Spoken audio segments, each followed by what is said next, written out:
Bismillahirrahmanirrahim. Assalamualaikum warahmatullahi wabarakatuh. Alhamdulillahirabbil alamin, nahmadu wa nusalli wa nusallimu ala rasulihil karim. Asyhadu alla ilaha illallah wahdahu la syarikalah, asyhadu anna Muhammadan abduhu wa rasuluh. Alhamdulillah pada kali ini kita bisa bermuasyahah kembali untuk membahas banyak ilmu yang mudah-mudahan ini memberikan satu kemanfaatan, bukan saja yang mempertanyakan persoalan di El-Kalam, Lembaga Kajian dan Konsultasi Islam, tapi juga siapapun yang bisa mengambil satu faedah dari hikmah-hikmah dan juga jawaban-jawaban dari El-Kalam, yaitu Lembaga Kajian dan Konsultasi Islam. Tentu ilmu ini penting karena wa may yuridillahu bihi khairan yufaqihu fiddin. Orang yang baik di mata Allah itu kalau ada ilmu, karena al-ilmu imamul amal. Ilmu ini adalah guidance-nya amal. Orang beramal sifat apapun kalau nggak bersesuaian dengan ilmu tidak akan diterima. Seandainya para pemirsa rajin banget, jam 10 udah duhur, jam 11 sudah asar, maka tidak akan diterima. Atau rajin tahajud, pagi tahajud, siang tahajud, sore tahajud, masya Allah nggak diterima. Nah, jadi pentingnya satu ilmu, maka surga pun dikaitkan dengan ilmu. Man salaka thoriqan yaltamisu ilman sahalallahu thoriqan ilal jannah. Jadi betapa pentingnya ilmu. Maka kita untuk tafaqquhu fiddin ini menjadikan hal di mana kita menjadi punya derajat yang tinggi di surga dan juga keutamaan yang luar biasa, fadilah di hadapan Allah. Beberapa pertanyaan yang sudah masuk kita sudah pilih-pilih dari ratusan yang ada. Kita mulai pertama dulu. Assalamualaikum warahmatullahi wabarakatuh. Pertanyaan pertama, bagaimana hukumnya nafkah untuk anak hasil perzinahan? Apakah itu menjadi tanggung jawab ayahnya atau ibunya? Jika menjadi tanggung jawab ayahnya, apakah berhak kita menagihnya untuk memberi nafkah sedangkan secara sah dia sudah menjadi suami orang lain? Jadi anak hasil zina sementara istrinya sudah nikah dengan orang lain. Ada beberapa hal yang tentu yang harus kita jawab kaitannya dengan bukan sekedar hukum nafkah tapi juga status pernikahannya. Nanti beberapa aspek ini akan ditanggapi oleh para ustadz yang hadir di El-Kalam ini, Lembaga Kajian dan Konsultasi Islam. Baik, dimulai dari yang pertama, silahkan ustadz siapa yang mau menanggapi dulu? Ustadz Abdul Hakim. Bismillah.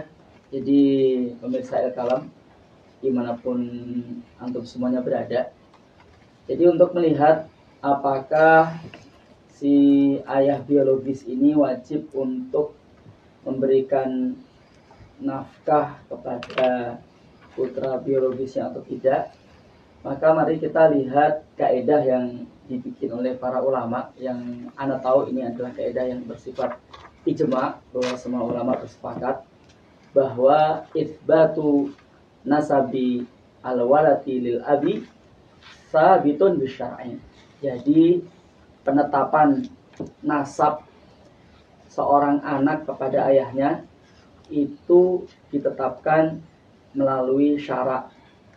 Berbeda dengan nasab anak kepada ibu, itsbatu nasabi al-waladi lil ummi sabitun bitab'i.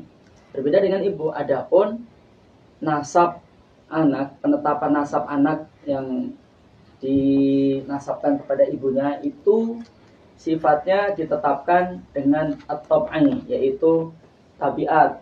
Maksudnya adalah secara alami, karena si ibu yang mengandung, dia yang melahirkan, maka dalam syariat kita mengatakan anak tersebut adalah anak ibunya. Adapun berbeda dengan kasus nasab anak kepada dinisbatkan kepada ayahnya, itu ditetapkan melalui syarak.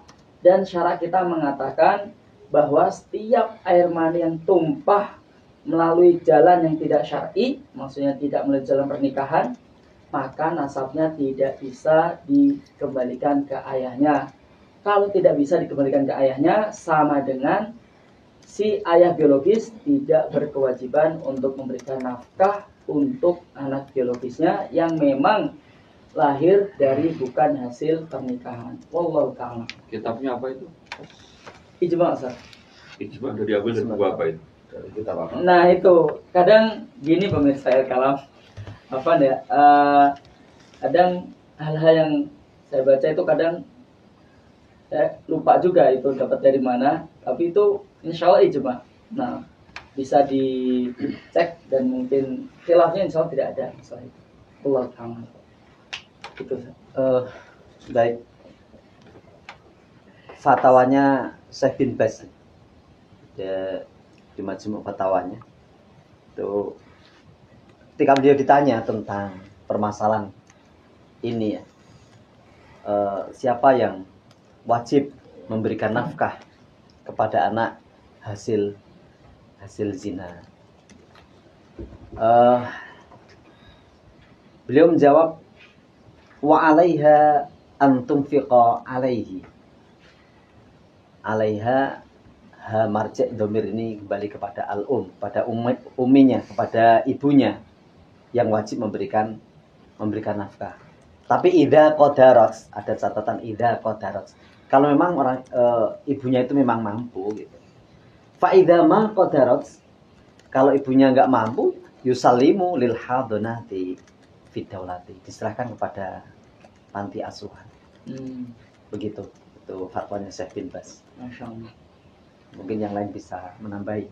Berarti bukan ke ayah biologis sesatnya. Jelas kitabnya gitu. Ya, Masya Allah. Berarti yang kita lihat bahwa nanti kan kalau ada Syekh bin teman-teman Baz lain di di kitab yang lain.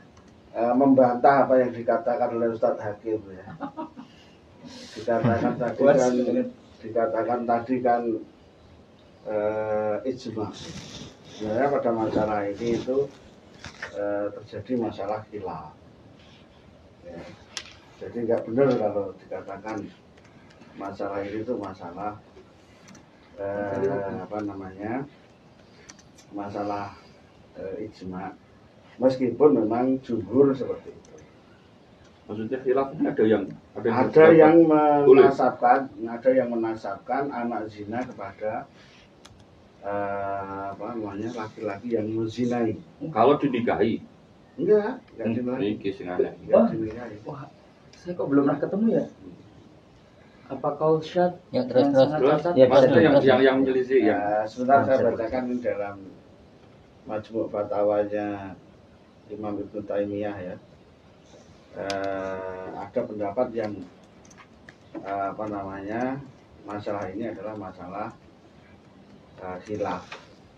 Wa dzakara, dan menyebutkan sebagian para ulama anna waladaz zina, bahwa sesungguhnya anak zina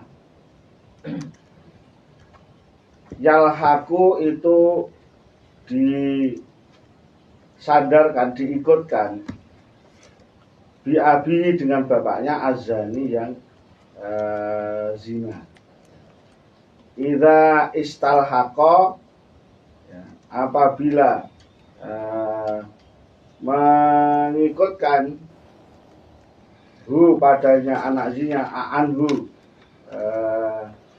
darinya bapaknya, artinya laki-laki yang menzinai, ta'ifatun minal ulama'i, ya, sapa sebagian para ulama, wa anna umara, ya, bahwa sungguhnya Umar Ibn al-Khattabi, ya, itu al-haqqa, mengikutkan nasab auladal jahiliyati, pada anak-anak jahiliyah, biabaihim, dengan bapak-bapak mereka. Seperti itu. Jadi ada sebagian para ulama itu adat jahiliyah berarti. Ada para ulama yang mengkiaskannya ke auladal jahiliyah. Tapi kan itu di syariat kita nggak diakui ya, kebiasaan jahiliyah itu. Ya, artinya ini bukan sebuah ijma, ada sebagian para ulama.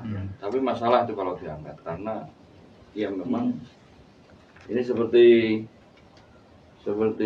Ifta Darul Misriyah. Ya. Al-fuqaha ittafaqu ala annal walada zina yuthbitu nasabahu min ummihi alladhi waladathu duna zani alladhi nataja anhu alaqatuhu bil ummi hadal maulud fa adhafat anal ubuwah wa nisbah lil abi alaqatu syar'iyyah tathbutu bizawad wa kadzalika bi wata'i syubhah bainama umuwah alaqatu tabi'iyyah tahtalifu an ubuwah lihada fala tathbut ubuwah az-zani liman takhallaqa min ma'in zanahu wa dalilu qauli nabi sallallahu alaihi wasallam wal waladu lil firas muttafaqun alaihi. Jadi kalau dilihat dari Darul Ifta Misriyah ini sepakat para ulama bahwa anak zina nggak bisa dinisbatkan ke bapaknya, ke laki-laki yang dulu menzinai ibunya dan mengeluarkan anak ini. Karena apa? Alaqat ubuwah itu hubungan kebapaan, hubungan nasab itu harus dibangun berdasarkan syariat zawaj, syariat nikah. Kalau tidak ada nikah syar'i, maka itu tidak ada hubungan nasab dan kebapaan. Kalau itu terjadi, laki-laki menzinai seorang wanita dan akhirnya hamil, maka anak ini dinisbatkan kepada ibunya. Karena alaqah anak dan ibu itu alaqah tabi'iyah, alaqah naruri, kan gitu ya. Nah, sehingga pada kasus yang ditanyakan tadi, maka enggak berhak seorang bapak laki-laki yang menzinai tadi dituntut untuk memberi nafkah. Karena dulu lahirnya anak ini hasil sebuah perzinahan, bukan sebuah pernikahan. Kalau dihasilkan sebuah pernikahan sekalipun syirik, wajib memberikan nafkah. Tapi kalau zina tidak ada kewajiban. Nah terus bagaimana pertanggungjawabannya? Itulah risikonya orang berzina. Itu risiko orang berzina. Makanya ini penting pelajaran bagi para wanita, para pemudi. Ya, jangan sekali-kali bermain dalam wilayah perzinahan, karena akibatnya sangat buruk. Fasa'a sabila. Fala taqrabu zina innahu kana fahisatan wasa'a sabila. Janganlah kamu dekati zina, ya, karena zina itu perbuatan yang keji dan buruk jalannya. Nah, kata-kata buruk jalannya ya ini diantaranya. Kalau sudah ternyata dari perzinahan dengan anak ini nggak ada yang bertanggung jawab. Yang bertanggung jawab adalah ibu. Nah, laki-laki tadi yang menang banyak akhirnya. Bahasa anak ini menang banyak akhirnya. Tapi kan itu kan maaf. Itulah kenapa Islam itu melarang zina, karena zina ini merendahkan harkat dan martabat seorang wanita. Saya kira itu. Namanya kalau tentang kewajiban nafkah itu yang paling lugas dan tegas kan di Al-Baqarah 233. Wa 'alal mauludi lahu rizquhunna wa kiswatuhunna bil ma'ruf. Nah, dari merujuk ke beberapa tafsir yang saya dapati memang al-mauludi lahu itu konteksnya adalah zauj. Tadi yang disampaikan oleh Ustaz Sigit bahwa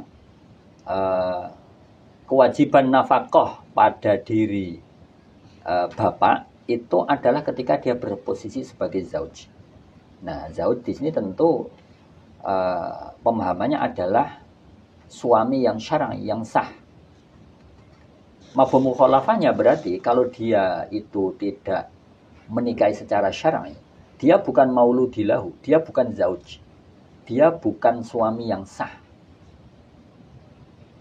Nah, jadi sekali lagi kalau Al-Baqarah 233, ya monggo nanti kalau ada yang menemukan apakah mauludilahu itu bisa dimaknai ayah biologis saja tanpa terikat oleh ikatan syar'i. Sependek yang saya dapati ya namanya mauludilahu itu bukan hanya ayah biologis secara bahwa dia kalau bahasanya Ustadz Hakim tadi menumpahkan mani tadi, tapi mauludilahu itu adalah zauj, yakni zauj itu ya suami alias ditentukan oleh hubungan yang sah secara syar'i. Sehingga kalau dia hanya istilahnya berperan dalam menghamili tadi itu bukan zauj dia. Ya tadi berarti ayah atau lelaki yang berproses berperan dalam kelahiran seorang anak, tapi dari proses yang tidak sah, tidak syar'i. Sehingga dia bukan zauj, bukan mauludilahu. Sehingga kewajiban nafkah ini gugur. Yang sependek yang saya pahami dari kata maulidilahu itu adalah tidak hanya dia mohon maaf membuang mani secara bebas ya, tetapi ada qaid, ada batasan, dia memang zauj. Zauj itu adalah suami, adalah ayah syar'i. Wallahu taala alam. Baik. Artinya posisinya dia tidak sebagai ayah. Ya. Bagaimana yang dikatakan oleh Syekh Al-Bujairumi, Ya. idla abun lahu. Posisi Ya, orang ya. seperti itu nggak punya ayah gitu. Ya. Seperti itu. Karena kan bangunan kronologisnya kan begini. Nafkah wajib bagi siapa? Nah, bagi suami alias bagi ayah.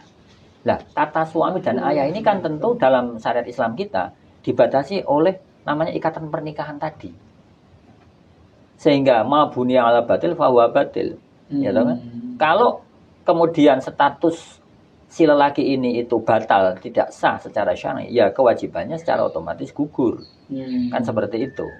Nah, jadi kita tidak bisa kemudian memahami secara harfiah tanpa merujuk kepada aqwal ulama bahwa mauludilah itu yang hanya tadi itu melahirkan dalam pengertian berperan dalam kelahiran seorang anak, tapi al mauludilahu ay az-zauj. Nah, kata zauj itu kan didapat dari bagaimana dikatakan sebagai suaminya gitu kan kalau tidak ada istri.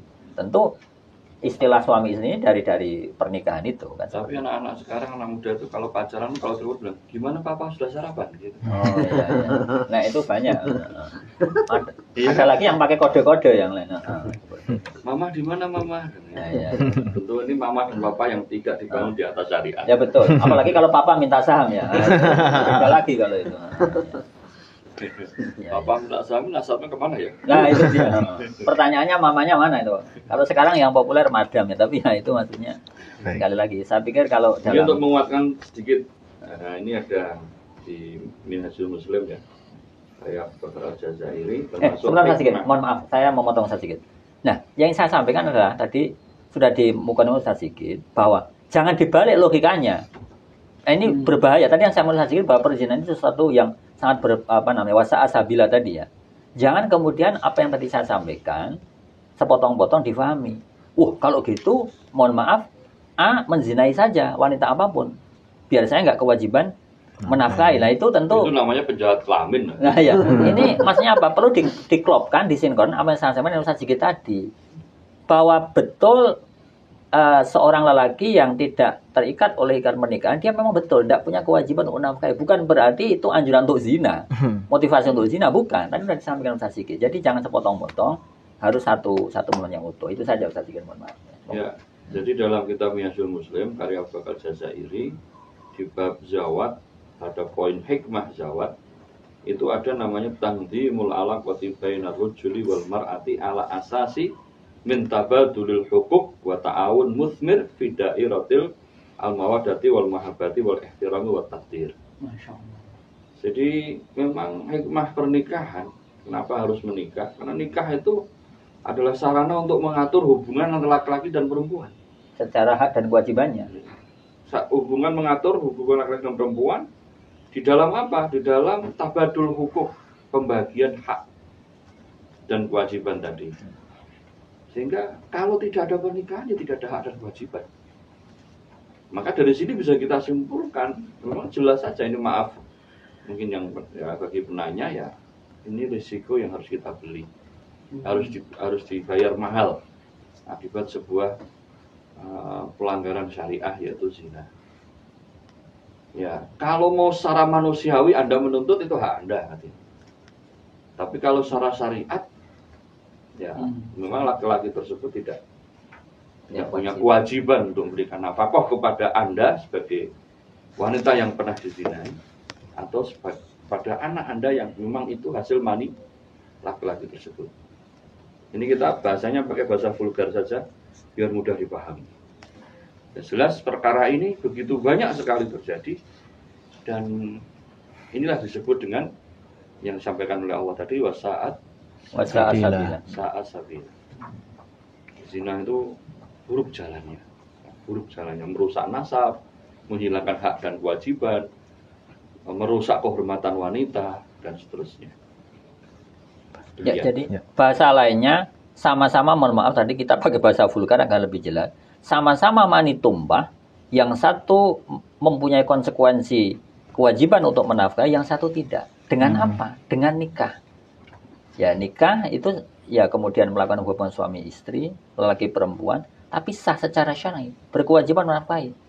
Jika tidak, ya tidak berkewajiban, dengan pengertian bahwa si wanita ini ya toh, tidak punya hak secara syar'i untuk menuntut karena memang dia bukan suaminya. Nah, jadi memang ini tadi yang disampaikan Ustaz Sigit, ya toh, pentingnya pernikahan. Padahal kalau memakai logika orang sekarang, buat apa menikah, kan seperti itu. Cari sama-sama enak. Memang betul, sama-sama enak kalau dari kacamata biologis. Kan seperti itu, tapi sebagai tanggung jawab, nah ini juga tadi disampaikan sedikit juga. Memberikan peringatan tentang bahaya berzina. Tidak, kalau masalah efeknya ada aid, ada penyakit sosial apa itu yang monggo lah, tapi secara tadi itu menelantarkan anak. Nah, itu kan tadi di kasus ini mudah-mudahan menjadi momentum agar semua betul-betul jangan hanya berbuat zina, mendekati saja jangan. Seperti An-Nur itu ya, wala taqrabu zina, mendekati zina, apalagi melakukan. Wallahu taala alam. Baik Ustaz, sepertinya secara syariat sudah jelas gitu. Ya, nggih, mohon maaf Ustaz. Tadi mungkin saya agak mau menukil kembali tadi terkait dengan ini kan si wanita ini itu intinya ingin apa ya, si anak ini bisa hidup lah, bisa diberi kehidupan, sehingga dia menuntut ayah biologisnya untuk bisa memberi nafkah. Sedangkan secara syariat tadi kan sudah jelas disampaikan. Tadi kan Ustadz Muji menjelaskan apabila dia tidak mampu, itu bisa dibawa ke panti asuhan seperti itu. Fatwanya Syekh bin Baz, bukan saya. Oh gitu. Dari fatwa Majmu Fatawa ya, dari Syekh bin Baz seperti itu. Berarti ya mungkin ini bisa dipahami oleh si wanita itu. Atau kalau mau dia menuntut secara hubungan kemanusiaan kepada laki-laki tersebut saja. Oh iya. Ya. Saja. Tapi sekali lagi tidak ada sebuah Oh kewajiban. gitu. Iya baik. Tapi kalau dia mau menuntut bertanggung jawab, jelas kok. Ono video nih. Iya kan? Bisa jadi dulu si laki-lakinya yang maksain saat bisa jadi juga. Iya. Misalnya. Berarti dari segi syariat seperti itu, tapi apabila dia mau menuntut ke si ayah biologisnya atau dia mau dibawa ke panti asuhan, itu tidak menyalahi syariatnya. Mungkin kan tentu saja mungkin perempuan ini bisa jadi dulu pacarnya. Kan ada hubungan emosional. Hubungan emosional. Ya apapun yang terjadi lah, itu nggak urgen. Kita kewajiban kita hanya menjawab syarat syariat. Ada hubungan kemanusiaan diatur saja. Iya. Karena kalau taruh di panti asuhan itu juga bukan solusi menurut saya. Bukan solusi. Ya. Nggak perlu anaknya bawa ketika laki-laki itu kawin biar ribut sekalian. Memang seasabila gitu semuanya faudo. Ya kan? Jadi pas dia nikah bawa anak ini anak lo. Ya. Tapi memang ini Ustaz Hawari, fenomena anak-anak pacaran sekarang ini ya. Jadi taruhlah misalnya tahun 2007 aja ya. Terus saya waktu masih remaja lah, awal nikah lah. Nah, enggak, itu ada temen ya. Istilahnya dia pacaran tuh udah teruntang-runtung kayak kemana-mana kayak suami istri gitu. Mereka sama-sama kerja, mereka iuran beli rumah, pakai duit berdua, tabungan bareng dan sebagainya. Udah layaknya suami istri udah merancang nanti nikah kapan, pernikahan seperti apa. Nah ini udah begitu intens ya. Gak jadi nikah. Alhamdulillahnya jadi. Kalau jadi lumayan. Pacaran 15 tahun gak jadi nikah. Jadi apa perempuannya coba? Kasihan ya betul. Ya. Tapi pengalaman dia sebelumnya itu kurang lebih kayak gitu, nggak jadi, duitnya udah diperosi laki-laki itu. Alhamdulillahnya, nggak tahu alhamdulillah atau enggak kayak gini. Yang kedua dapat laki-laki yang memang, masya Allah tanggung jawab ya. Iya. Astagfirullahaladzim. Merusak orang sekarang kayak gini. Iya. Mohon maaf tadi ada dari Ustadz Heri, monggo menambahkan. Ya. Ya, hanya menambahkan dari pertanyaan tentang apakah itu kewajiban ayah atau ibu terkait dengan anak zina, maka yang tadi sudah disampaikan Ustadz ya lebih condong ke bahwa kewajiban nafkah bagi anak zina itu ke ibunya, bukan ke bapaknya. Sebagaimana di dalam Al-Hawil Kabir karya Al-Mawardi disebutkan, hingga natizani atau waliyatan, apabila wanita yang melakukan hubungan seks di luar nikah itu belum bersuami atau tidak melakukan nikah syar'i, walaisat firosan li ahadin, dan tidak melakukan hubungan seks dengan seorang setelah melakukan zina itu, yalhaquha waladuha, anaknya itu dinisbatkan, dinasabkan ke perempuan tersebut, bukan ke bapaknya, sehingga konsekuensinya adalah nafkah bagi anak zina tersebut adalah kewajiban ibunya. Adapun bapaknya tidak ada kewajiban sama sekali, tapi jika secara kemanusiaan bapaknya memberikan nafkah kepada anaknya, itu juga termasuk ihsan, termasuk kebaikan sesama manusia. Iyalah, tanggung jawab lah. Enak aja, anak siapa? Itu kalau anak saya perempuan, gua getil tuh orang. Enak aja. Baik, sepertinya sudah sangat jelas ya jawaban dari para ustadz kepada khususnya penanya, dan juga menjadi pelajaran yang sangat penting bagi pemirsa El-Kalam dimanapun Anda berada, bahwa zina ini benar-benar sa'asabila ya, seburuk-buruknya jalan ya. Mau ya dari segi syariat memang sangat ya, konsekuensinya sangat berat ya, tidak mudah untuk menghadapinya ya, akan timbul masalah-masalah selanjutnya, sehingga harus dihindari sebisa mungkin. Begitu. Ini ada quote menarik Mas Hawari dari Frances E. Willard ya. Saya akhirnya menyimpulkan bahwa semua kegagalan berasal dari kemauan yang bergoyang daripada ban yang bergoyang. Nah, jadi memang tema ini saya nggak sengaja baca quote pagi ini itu kok nyambung dengan itu. Jadi memang masalah goyang tadi itu ya memang harus disesuaikan jalannya agar syariat. Agar tidak menimbulkan kegagalan tadi itu. Baik. Terima kasih Ustaz Thayyib. Saya rasa itu menjadi penutup yang luar biasa untuk pertanyaan pertama pada sesi kali ini.